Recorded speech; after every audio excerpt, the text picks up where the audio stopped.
ఒక పక్క వాళ్ళేమో కొడుకు పుట్టారని అంత సంతోషపడుతుంటే బయట నందుడేమో అందరినీ పిలిచాడు, ఆ బ్రాహ్మణుల్ని పిలిచాడు, గోవుల్ని దానాలు చేశాడు, ఆ జనన సమయం చెప్పాడు, జాతకర్మ చేయించాడు, ఈ పిల్లాడు వృద్ధిలోకి వస్తాడా చూడండి అన్నాడు.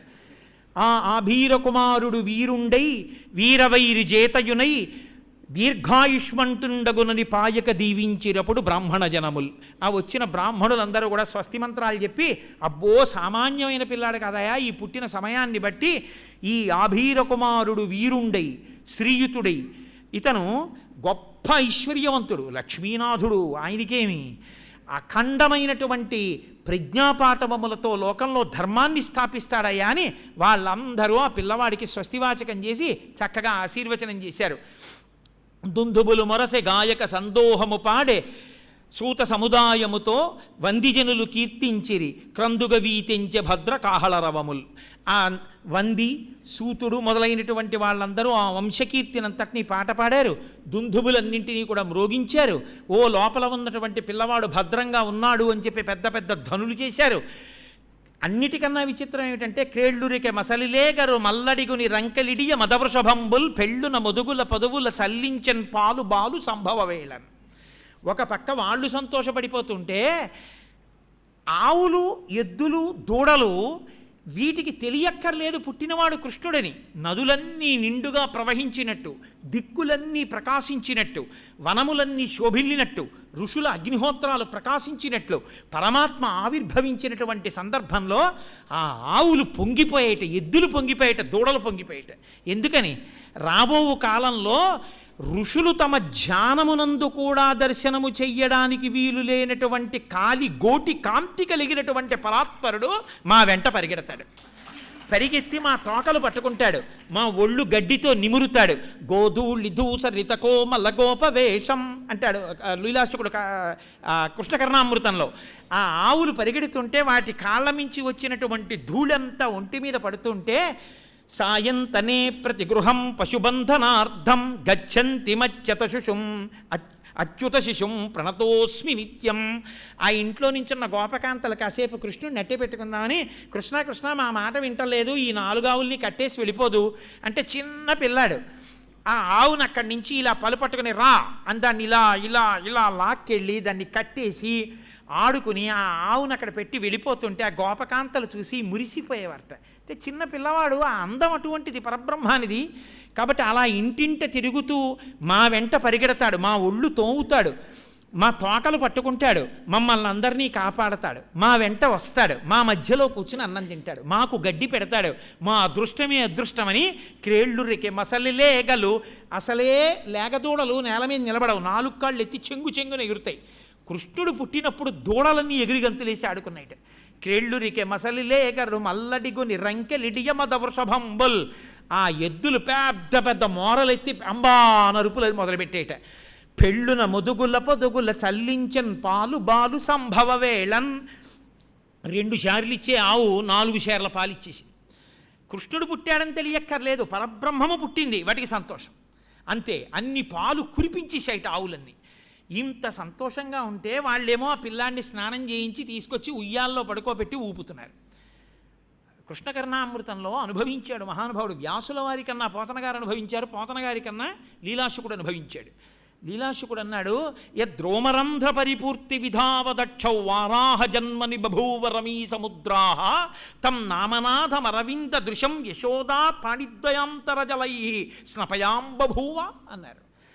నువ్వే ఈశ్వర ఒకానొకనాడు యజ్ఞవరాహంగా వచ్చి సముద్రంలో దిగితే ఆ సముద్రంలో ఉన్న నీళ్ళన్నీ నీ రోమకూపాల్లోకి సరిపోలేదు. అలాంటి వాడివి ఇవాళ కృష్ణావతారంగా వచ్చి ఒక వృద్ధురాలి తొడల మీద పడుకుంటే యశోదాదేవి తన దోషిడితో తీసిన నీళ్లు నీకు ఎక్కువైపోయాయి, స్నానానికి తల నుంచి కాళ్ళ వరకు సరిపోయి ఇలా పోస్తే. ఏమి చిత్రమయ్యా పరత్పర, ఇది కదా నీ లీలంటే అన్నాడు లీలాశకుడు. కాబట్టి అలా స్నానం చేశాడు. స్నానం చేయించిన తర్వాత ఊయలలో పడుకోబెట్టారు. తొట్ల నుంచి దీవించి పాడిరై విధలెల్లా తొట్లో పెట్టారు పిల్లాడిని అంటారు. తొట్లో పెట్టడం అంటే ఊయలయందు పెట్టి వాళ్ళు ఊయల ఊపుతున్నారు. జోజో కమలదళేక్షణ జోజో మృగరాజ మధ్య జోజో కృష్ణ జోజో పల్లవకరపద జోజో పూర్ణేందు వదన జోజోయనచున్. పనికిమాలిన పాటల కన్నా ఊయలలో ఊపేటప్పుడు ఇలాంటి పద్యాలు పాడుకోవాలి తల్లులు. జోజో కమలదళేక్షణ జోజో మృగరాజ మధ్య జోజో కృష్ణ. అలా పడ్డాయి మహానుభావుడికి ఆ పద్యాలు. ఆ జోజో అన్న శబ్దంలోనే అసలు నిద్ర ఉంది. కాబట్టి జోజో కమలదళేక్షణ, తామరాకుల వంటి తామర పువ్వు రేకుల వంటి కన్నులున్నవాడా పడుకోవయ్యా అని ఉయ్యాల్లో పడుకోబెట్టి వాళ్ళు అదే పనిగా ఊపుతున్నారు. ఆ బోర్లా పడుకోబెట్టారు, తిరగ పడుకోబెట్టారు, పక్కకు పడుకోబెట్టారు, ఏదో తలగడాలు పెట్టారు, ఇన్ని పెట్టారు. ఆ వీపు మీద జో జో జో జో జో జో అని కొడుతున్నారు. ఎంతకీ నిద్రపోడు. ఇంకో తల్లి తీసుకొచ్చింది, కాళ్ళ మీద పడుకోబెట్టింది. అక్కడి నుంచి పాపం కాళ్ళు ఇలా ఇలా అంటూ జో జో జో జో అంటూ కాళ్ళు ఊపారు. కాళ్ళు నిప్పెడుతున్నాయి, వాడు పడుకోడు. మళ్ళీ ఉయ్యాల్లో పడుకోబెట్టారు. ఊపితే పడుకోవట్లేదని ఇలా ఇలా ఇలా ఇలా గుంజితే పడుకుంటాడేమో అని మళ్ళీ జో జో కమలదలే క్షణ అంటూ మళ్ళీ గుంజుతున్నారు. ఎంతకీ పడుకోడు. ఓహో వీపు మీద కొట్టి జో కొడుతున్నారు. ఆయన అనుకున్నట్ట ఏమిట్రా ఈ జో జో జో జో వీపు మీద కొడతారు, మండిపోతుంది. మందర పర్వతం తిరిగినప్పుడు కూడా ఇలాంటి బాధ కలగలేదు, ఏమిటి ఈ జో జో అనుకున్నట్టు ఆయన. ఓహో నాకు ఇప్పుడు అర్థమైంది. లోకములు నిదురపోవగత నిదురింపని శుభగుడు రమణులు జోకొట్టి పాడత నిదురించిన క్రియ కను తెరవకుండే నిదురను గైకొనులి ఇలన్. ఆయన ఓహో ఈ లోకంలో ఉన్న వాళ్ళందరికీ ఓ జాడ్యం ఉంది, అస్తమానం ఇలా కునుకుతూ ఉంటారు. కాబట్టి నన్ను అలా కొనకమంటున్నారు. నాకేమో నిద్ర అలవాట్లేదు, నేను ఎప్పుడూ తెలివేసి ఉంటాను. నేను తెలివేసి ఉంటే కదా వాళ్ళందరూ నిద్రపోవడం, లోపల ఆత్మ ఉంటే కదా. కానీ వీళ్ళేమో నన్ను నిద్రపోమ్మని వీళ్ళు జో కొట్టేస్తున్నారు, వీపు మీద కొట్టేస్తున్నారు. కాబట్టి నేను పడుకోవాలన్నమాట, ఇది వీళ్ళు కొడుతున్నదని ఆయన కూడా ఈ బాబోయ్ కళ్ళు మూసుకోపోతే ఇలా నందవ్రజంలో ఉన్న గోపకాంతలందరూ వీపు మీద కొడతారో ఏమిటోనని ఆయన కూడా నిదురం గైకొన్నుకి ఎల్లి ఊరకుండే కన్ను తెరవకయున్. కన్ను తెరవకుండా ఆయన కూడా నిద్రపోయిన వాళ్ళ ఇలా కళ్ళు మూసుకుని పడుకున్నట్టు. పడుకునేటప్పటికి అమ్మయ్య యశోద పడుకున్నాడమ్మా నీ పిల్లాడు అని చెప్పి అప్పుడు వదిలిపెట్టారు ఆయన. ఇలా అందుకే కృష్ణలీలలు భాగవతం దశమస్కంధం తప్పకుండా వినమంటారు గర్భిణీ స్త్రీలని. ఎందుకంటే లోపల ఉన్నటువంటి పిల్లవాడు ఆ కృష్ణుని యొక్క లీలల్ని, కృష్ణావిర్భావాన్ని అవి వింటూ ఉంటే వాడికి ఉన్న పాపరాశి దగ్ధమై తేజోవంతుడవుతాడు అని. కాబట్టి ఆ కృష్ణ పరమాత్మతో ఆడుకుంటే పోతన గారు అంటారు, ఏ పాములెరుగక ఏ పారుమేటికి పశుల కాపరి ఇంట పాము కలిగి ఏ జాతకర్మయు లేక వెలయు నొక్కడికిని జాతకర్మంబులు సంభవించే ఏ తల్లి చనుబాలు ఎన్నడెరుగని ప్రోఢ తల్లి యశోద చనుల పాలు త్రవనిరిగే ఏ హాని వృద్ధుల నెరుగని బ్రహ్మంబు పొదివిటిలో వృద్ధి పొందనుందే ఏ చదువులనైన ఎలమి పండని పంట వల్లవీజనముల వాడ పండే ఏ తపములనైన ఇట్టిట్టిదన రాని అర్థం అవయవముల యందు అందముందే అన్నారు. ఏ పాములెరుగక ఏ పారుమీటికి పశుల కాపరి ఇంట పాము కలిగే. ఎప్పుడూ ఎక్కడా పుట్టడం అన్న అలవాటు లేనటువంటి పరమాత్మ గొల్లవాళ్ళ ఇంట్లో పుట్టాడు. అసలు ఏ కర్మ చేయవలసిన అవసరం లేని పరమాత్మకి జాతకర్మ చేశారు. అసలు ఏ చదువు చేత అర్థం కానటువంటి వాడు అక్కడ ఉన్నటువంటి వాళ్ళ ఇళ్లల్లో పెరుగుతూ పెద్దవాడై వాళ్ళందరికీ అర్థం అవుతున్నాడు. ఏ తపముల చేత కూడా అర్థం కానటువంటి పరమాత్మ ఆవిడ ఒళ్ళో ప్రతిరోజు పెరుగుతూ పెద్దవాడు అవుతున్నాడు. హాని వృద్ధి తెలిగినటువంటి పరమాత్మ యశోద ఒళ్ళో రోజు రోజుకి పెరిగి పెద్దవాడు అవుతున్నాడు. అమ్మా అన్న శబ్దం ఏమిటో తనకి తెలియనివాడు మొట్టమొదటిసారిగా అమ్మా అంటూ యశోద స్తన్యముల నుండి స్రవించేటటువంటి పాలు త్రాగుతున్నాడు. అమ్మా అన్న మాటకు ఆయన కూడా అందుకే కట్టుబడిపోయాడు. యశోదకి కట్టుబడి వెంకటరమణుడిగా అవతార స్వీకారం చేసినప్పుడు ఒకళ్ళ మాతగా తెచ్చి పెట్టుకున్నాడు అమ్మని చక్కగా ఎదురుగుండా. అమ్మా అన్న మాటకు అంత కట్టుబడిపోయింది. కృష్ణావతారం, రామావతారం, ఏ అవతారమైనా అమ్మనంత గౌరవించాయి. కాబట్టి ఏ తపములనైన ఎలమి పండని పంట వల్లవీజనముల వాడపండే. ఎంత తపస్సు చేసినా దర్శనం అవనటువంటి పరమాత్మ ఏమీ తెలియనటువంటి ఆజ్ఞులైనటువంటి ఆ గోపకాంతల మధ్యలో పెరిగి పెద్దవాడవుతున్నాడు. ఆ పిల్లవాడు పసిపిల్లవాడిగా ఉన్నాడు కృష్ణ పరమాత్మ. ఆ పసిపిల్లవాడిగా ఉన్నటువంటి కృష్ణ పరమాత్మని నిర్జించడం కోసమని బయలుదేరింది పూతన అన్న రాక్షసి. పళ్ళు రాని వాళ్ళని కూడా చంపుతానని కదది. అని వాసన బట్టి గ్రహిస్తుంది పసిపిల్లవాడు ఉన్నాడు ఈ ఇంట అని.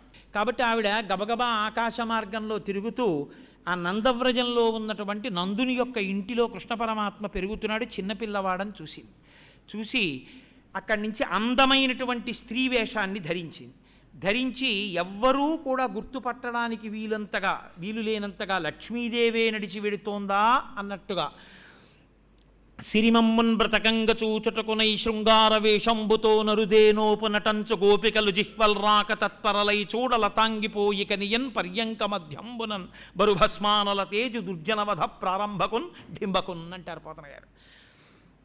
ఆవిడ లక్ష్మీదేవి నడిచి వెడుతోందా అన్నంత భ్రాంతి కల్పించింది అక్కడ ఉన్నటువంటి ఆ గోపాలురందరికీ. ఏమిట్రా ఇంత అందంగా ఉంది, ఎవర్రా ఈవిడ ఇలా పెడుతోంది, మన ఊరు వచ్చింది దేనికి ఎడుతోందని వాళ్ళందరూ విచిత్రంగా చూస్తున్నారు. తిన్నగా నందుని ఇంట్లోకి వెళ్ళింది. నందుని ఇంట్లో అక్కడ వేసినటువంటి ఆ పరుపు మీద ఊయలలో చక్కగా పడుకుని నిద్రపోతున్నాడు. ఆ నిద్రపోతున్నటువంటి పిల్లవాని వంక చూసింది. ఓహో, పసిపిల్లవాడు రా, వీడిని చంపేయాలనుకుంది. కానీ ఎంత పసిపిల్లవాడి రూపంలో ఉన్నా పరమేశ్వరుని యొక్క తేజస్సు, ఆ అందం, ఆ సమ్మోహకత్వం అంతే కదండి. చూసి తెల్లబోయింది, ఎంత అందంగా ఉన్నాడు రా ఈ పిల్లవాడు అనుకుంది. అక్కడ ఉన్నటువంటి ఆ రోహిణి, ఆ యశోద దూరం నుంచి చూశారమ్మా, అదేమిటి నువ్వు తీసుకుంటున్నావు మా పిల్లాన్ని, అలా మా పిల్లాడు అలా ఎవరి పాలు తాగడవు, తల్లిని నేను ఇవ్వాలి కానీ నువ్వు పాలు ఇవ్వడం ఏమిటంటున్నారు. ఆవిడ గబగబా పిల్లాన్ని చూసి మనసులో అనుకుంటోంది, నా చనుపాలొక గుక్కెడు ఓ చిన్ని కుమార త్రాగు మొయ్యన పిదపన్ నీ చెలువ మెరుగవచ్చును నా చెలువము సఫలమగును నలినదలాక్ష. ఓరి పిల్లాడా, నేను ఇంత అందమైన వేషంలో ఎందుకు వచ్చానో తెలుసా? ఇంత అందంగా ఉన్న నువ్వు కొయ్యబారిపోయి నల్లగా అయిపోతే చూడ్డానికి.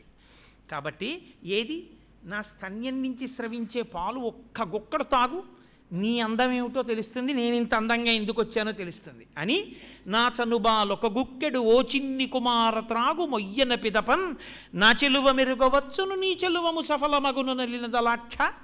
అంటే ఆయన ఆ లోకేశ్వరుడా చరాచర విభుండా బాల గోపాలుడా బాలధ్వంసుని గొంతు గంటిడి వెసన్ బాలెంత చందంబునన్ పాలిండ్లన్ విషమూని వచ్చుట మదించింతించి లోనవ్వుచున్ కాలంగేల కదల్పరాణి కరణిన్ కన్మోడ్చి గుర్పెట్టుచున్. ఎంతలా పడ్డాయో మహానుభావుడికి ఆ పద్యాలు. ఆయన ఆ కృష్ణ పరమాత్మ ఆ లోకేశ్వరుడా చరాచర విభుండా బాల గోపాలుడు. ఆయనే సామాన్యుడా, లోకములకంతటికి ఈశ్వరుడు, అందరి హృదయములందుండేటటువంటి అంతర్యామి. అటువంటి పరమేశ్వరుడు ఆ ఊయలలో వచ్చినటువంటి పూతన ఎందుకు వచ్చిందో, పూతన స్తన్యములో విషం పెట్టుకొచ్చిందని, ఆ స్తన్యాన్ని తన నోట్లో పెడితే తను చప్పరిస్తే విషం నోట్లోకి పెడితే తాన్ని చంపడం కోసం వచ్చిందని గ్రహించినవాడై, ఆ లోకేశ్వరుడు ఆచరాచర విభుండా బాల గోపాలుడా బాలధ్వంసిని గొంతు గంటిడి వెసన్ బాలెంత చందంబునన్ పాలిండ్లన్ విషమూని వచ్చుట మదించింతించి లోనవ్వుచున్ కాలంగేల కదల్పరాణి కరణిన్ కన్మోడ్చి గుర్పెట్టుచున్. చంటి పిల్లలు ఏదో పెద్దవాళ్ళు గుర్రు పెట్టినంత గుర్రు పెడుతుంటారు ఒక్కొక్కసారి, నిద్రలో వాళ్ళలో వాళ్ళే నవ్వుకుంటూ ఉంటారు. అలా ఆ పసిపిల్లవాళ్ళ చిన్న గుర్రు పెడుతూ తన కాలు తన చెయ్యి తానే కదపలేనటువంటి అర్భకుళ్ళ పడుకుని నిద్రపోతున్నాడు. ఆవిడొచ్చి గబగబా తన స్తన్యం ఇచ్చి పిల్లవాడిని చంపేద్దామని ఆ పిల్లవాడిని గబగబా ఎత్తుకుని ఒళ్ళో పడుకోబెట్టుకుని స్తన్యం తీసి నోట్లో పెడుతోంది. ఆయన మంచి నిద్దట్లో ఉన్నటువంటి పిల్లవాడికి ఏదో గబగబా ఎక్కడికో బయలుదేరాలి, ఊరెళ్ళాలి, కాసిన పాలు ఇచ్చేసి పిల్లాన్ని తీసుకెళ్ళిపోదాం అని చెప్పి తల్లి పాలిచ్చే ప్రయత్నం చేస్తే వాడు పట్టా నేను తాగడం, ఎందుకంటే వాడు మంచి నిద్దట్లో ఉన్నాడు. అలాగే ఆయన కూడా మేల్కొన్న తెరుగున మెల్లన కనువిచ్చి క్రీగంట చూచుచు గిదిసి నీల్గి ఆవులించుచు చేతులాకసంబున చాచి ఒదిగిలియా కొన్న యోజనూది బిగుచన్ను కవకేల కబళించి పీడించి గొక్కకు గుటుకు మనుచు ఒక రెండు గ్రొక్కలను విధ ప్రాణముల సైతము మేనిలో సత్వమెల్ల త్రావె నదియును గుండెలు తల్లడిల్ల ఇతర బాలుడ క్రియవాడ వివు కాదు చన్ను విడువుము చాలుననుచు. ఆ కృష్ణుడు నిద్ర లేచేటప్పుడు నిద్రపోతున్న పిల్లవాడికి పాలిద్దామని తల్లి ప్రయత్నిస్తే తొందరగా లేవకుండా, లేవడానికి ఏదో పెద్ద ఆపసోపాలు పడిపోయిన వాడు ఎలా లేస్తాడో అలా మేల్గొన్న తెరగున మెల్లన కనువిచ్చి, ఏదో పెద్ద కష్టపడి కనురెప్పకి టన్ను బరువు కట్టేసిన వాడు ఆ కనురెప్పెత్తినట్టుగా ఏదో ఇలా కష్టపడి ఇలా కన్ను విప్పి చూసి మళ్ళీ ఇలా కన్ను మూసేసి మళ్ళీ ఓసారి ఇలా ఎత్తి ఇలా క్రీగంట చూసి గిదిసి నీల్గి అని ఆవులించుచు చేతులు ఆకసంబున జాచి నిద్దట్లో లేచినట్టుగా అని బోసినోరు ఆవలించి రెండు చిన్ని చేతులు ఇలా పైకెత్తినట్టెత్తి ఇలా వెన్ను విరుచుకున్నట్టుగా ఇలా వెన్ను విరుచుకుని క్రీగంట చూచుచు గిదిసి నీల్గి ఆవులించుచు చేతులు ఆకసంబున చాచి ఒదిగిలి యాకొన్న యోజనూది బిగుచన్ను కవకేల కబళించి పీడించి గొక్కకు గుటుకు మనుచు. ఏదో కష్టపడి పట్టుకున్న వాళ్ళ పూల పొట్లం లాంటి ఆ చిన్ని చేతులు వేళ్లతోటి అమ్మ స్తన్యం మీద చెయ్యి వేసినట్టు వేసి అమ్మ స్తన్యాన్ని నోట్లో పట్టుకున్న వాళ్ళ పట్టుకుని గుటుక్కుమని చప్పుడొస్తున్నట్టుగా కంఠం కదులుతూ లోపలికి వెడుతున్నట్టుగా పూతనా స్తన్యము నుంచి స్రవించేటటువంటి విషాన్ని రెండు గుక్కల్లో తాగేటప్పటికీ ఆ గుటుకు మనచు ఆ పాలతో పాటుగా ఆవిడలో ఉండేటటువంటి జవసత్వాల్ని ప్రాణాల్ని కూడా లాగేస్తే ఇతర బాలుర క్రియవాడవీవు కాదు చన్ను విడువుము చాలుననుచు. అయ్య బాబోయ్, ఎంతోమంది పిల్లల్ని చంపేశాను కానీ ఇదేమిట్రో నా ప్రాణాలు లాగేస్తున్నావు, వదులు అంటుంది ఆవిడ. పట్టి విడువరాదు నా చేయి, పట్టిన తర్వాత వదులుతానా, లాగేస్తానన్నాడు, ప్రాణాలు లాగేశాడు. అంతే. లాగేసేటప్పటికి ఇప్పటి లెక్కల్లో చెప్పాలంటే 13 కిలోమీటర్లు పడిపోయింది ఆవిడ శరీరం. అంటే మా దగ్గర అయితే సామర్లకోట నుంచి కాకినాడ వరకు పడిపోయింది. పడిపోతే అంత పెద్ద శరీరం, దారుణ లాంగూల దంతదండంబులు నగగహ్వరము బోలు నాశికయును గడ్డశైలాకృతి కలకచయుగమును విరిసితూలెడు పల్ల వెంట్రుకలను చీకటి నూతుల జనయునేత్రంబులు పెనదెబ్బ పోలెడు పెద్ద పిరుదు జాగుకట్టలబోలు చరణోరు హస్తంబు అంకిన చెరువుతో నెనయుకడుపు కలిగి షట్కోశ దీర్ఘమై కదిసి చూడ భయదమగుదాని శరీరమును చూసి గోపీజనంబులు గుమికూడి బెగడుచుండిరి మనమున బెదరు కదిరి అన్నారు పోతన గారు. షట్కోశ దీర్ఘమై కదిసి చూడ, అంత దూరం ఆ శరీరం పడిపోతే దారుణలాంగూలదంత దండంబులు, ఆవిడ కోరలు ఎలా ఉన్నాయంటే నాగేటి చాలు ఎలా ఉంటుందో అటువంటి పెద్ద పెద్ద కోరలు. చీకటి నూతుల జనయునేత్రంబులు, ఆ ప్రాణాల్ని లాగేయడం వల్ల ఇలా లోపలికి వెళ్ళిపోతే కళ్ళు చీకటి నూతులు ఎలా ఉంటాయో అంటే నూతులోకి ఇలా చూస్తే కొన్ని నూతుల్లో నీళ్లు కనబడవు, కటిక చీకటే. చాద వెళ్ళింది అని గుర్తుకి అలా వదిలేస్తే బిందె ఎంత ఉంటుందో అంతకన్నా ఎక్కువ ఉంటుంది తాడు. 5 బిందెల ఎత్తు ఎంత ఉంటుందో అంత తాడు ఉంటుంది. దాన్ని గిలకమించి అలా వదిలేస్తూ వెళ్ళిపోయింది తాడు చాద అనుకోవాలి. అప్పుడు దాన్ని ఏదో 2-3 మాటలు ఇలా అంటే బహుశా చాద ములిగిందేమో అని మళ్ళీ కష్టపడి తోడితే ఏదో చాదలో సగం నీళ్ళు ఎన్నో వస్తుంటాయి. దాన్ని చీకటి నూతులు అంటారు. అంటే లోపల నీళ్లు ఉన్నాయో లేవో కూడా తెలియదు. నా పెళ్ళైన కొత్తల్లో, ఊరి పేరు ఎందుకులేండి, మా అత్తారి ఊరిలో నీళ్లు దొరికేవి కావు. ఆ ఊళ్ళో నీళ్లు దొరకవని అసలు ఆ ఊరికి పిల్లనిచ్చేవారు కాదు కొంతకాలం. ఆ ఊళ్ళో పాపం ఏదో స్నానం చేయాలి అని మా ఆవిడ ఎంతకన్నా అవుతుంది. నాకే జాలేసి, అంటే అంతకుముందు తోడేదేమో కానీ నాకు భార్య అయ్యాక అదో మక్కువ కదూ, అందుకని నువ్వు ఈ తాడంతా వేసి ఎలా తోడుతావే, ఓ పని చేయి, నేను 10 చాదలు తోడేటప్పటికి గోడలు జారిపోతాయి, ఓ పని చేద్దాం, తాడంతా వేసేశాక నేను ఆ తాడు పట్టుకుని వెనక్కి తిరిగి వెళ్ళిపోతాను, చాద వచ్చిన తర్వాత ఆగండి అను, ఆగుతాను, నీళ్లు పోసేసి వదలండి అను, మళ్ళీ వెనక్కి నడిచి వస్తాను, పోతూ ఉంటుంది చాద. ఏదో నాకు వాకింగ్ అయినట్టు ఉంటుంది, నీకు నీళ్ళు వచ్చినట్టు ఉంటుంది అని ఆ చీకటి నూతుల్లోంచి నీళ్లు తెచ్చుకుంటూ ఉండేవాళ్ళం. అలా చీకటి నూతుల జనయునేత్రంబులు, ఆ గుడ్లు వెనక్కి వెళ్ళిపోతే చీకటి నూతుల్లో ఉన్నాయిట. ఎండిపోయిన చెరువు ఎలా ఉంటుందో అలా ఉందిట కడుపు. అంకిన చెరువుతో నెలయు కడుపు కలిగి షట్కోశ దీర్ఘమై కదిసి చూడ, అంత దూరం పడిపోయింది ఆ శరీరం. ఆ శరీరం మీద ఎక్కడో ఒక చోట పెద్ద పెద్ద పర్వతాల్లాంటి స్థనముల మధ్యలో ఈ చిన్ని కృష్ణుడు ఏమీ తెలియని వాళ్ళ వాటి మధ్యలో ఆడుకుంటున్నాడు పాకుతూ. పోతన గారు అన్నారు, అంత పెద్ద రాక్షసి ఎలా చంపేశాడయా తాగి అన్నారు. అంటే ఆయన అన్నారు, విషధరరిపు గమనునికిని విషగళసకు నినికి విమల విషసయ్యనునికిన్ విషభవ జనకునికిని విషకుచతను విషము కొనుట విషమే తలపన్. ఆయన విషధరరిపు గమనునికిని, విషాన్ని ధరించేటటువంటి పాములకు శత్రువైన గరుత్మంతుణ్ణి వాహనంగా ఉన్నవాడు. విషధరరిపు గమనునికి విషగళశకునికి, హాలాహలాన్ని కంఠంలో పెట్టుకున్నటువంటి పరమేశ్వరునికి స్నేహితుడైనటువంటి వాడు. విషగళశకునికి విమల విషసయ్యనునికిన్, పాలసముద్రంలో పాము మీద పడుకునేటటువంటి లక్షణం ఉన్నవాడు. విమల విషసయ్యనునికిన్ విషభవ జనకునికిని, విషములంటే నీళ్లు, నీళ్లలోంచి భవా పుట్టింది తామర పువ్వు, దాంట్లోంచి భవా పుట్టినవాడు బ్రహ్మగారు, దానికి తండ్రి గారు. విషభవ జనకునికిని విషకుచతను విషము కొనుట విషమే తలపన్.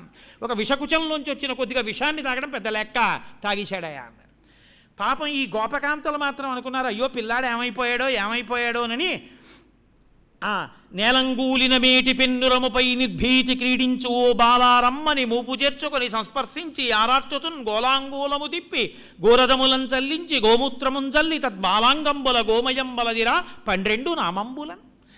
వాళ్ళ అమాయకత్వం వాళ్ళది. ఆ శరీరం ఎక్కారు, అంతా వెతికారు, అయ్యో పిల్లాడు ఏమైపోయాడో, కింద ఉండిపోయాడేమో అనుకున్నారు, భయపడిపోయారు. తీరా వెళ్ళారు, ఆ స్థనముల మధ్యలో ఆడుకుంటున్నటువంటి చిన్ని కృష్ణుడిని చూశారు, గబగబా ఎత్తుకున్నారు, భుజం మీద పడుకోబెట్టుకున్నారు. అమ్మో పిల్లాడు ఎక్కడ భయపడిపోయాడో, ఏం బెదిరిపోయాడో, ఏం జడుచుకున్నాడో అనుకున్నారు.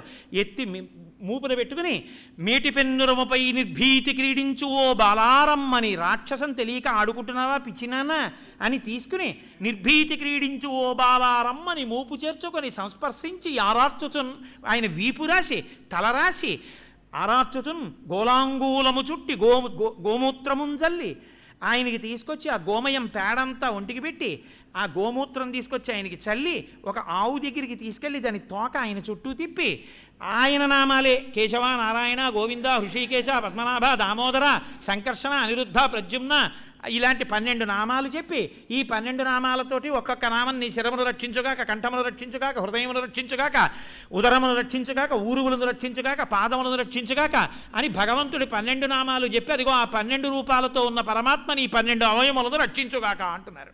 వాళ్ళకేం తెలుసు ఆ నామాలు ఉన్నవాడే ఈయనని తెలియ, అయినా వాళ్ళ భక్తి వాళ్ళది, వాళ్ళ అమాయకత్వం వాళ్ళది, వాళ్ళ ప్రేమ వాళ్ళది. అందుకని ఆ పిల్లవాడిని అంత సంతోషంగా ఇది చేశారు. ఆ నందుడు పాపం మధురా నగరానికి వెళ్ళాడు కప్పం కట్టడానికి కంసుడికి. అక్కడి నుంచి వసుదేవుడి దగ్గరికి వెళ్ళాడు. వసుదేవుడు చెప్పాడు ఉత్పాతములు వస్తాయి తొందరగా వెళ్ళిపో అన్నాడు. ఎందుకంటే కృష్ణుడి మీద కక్షతో ఉన్నాడని తెలిసి ఆయనకి.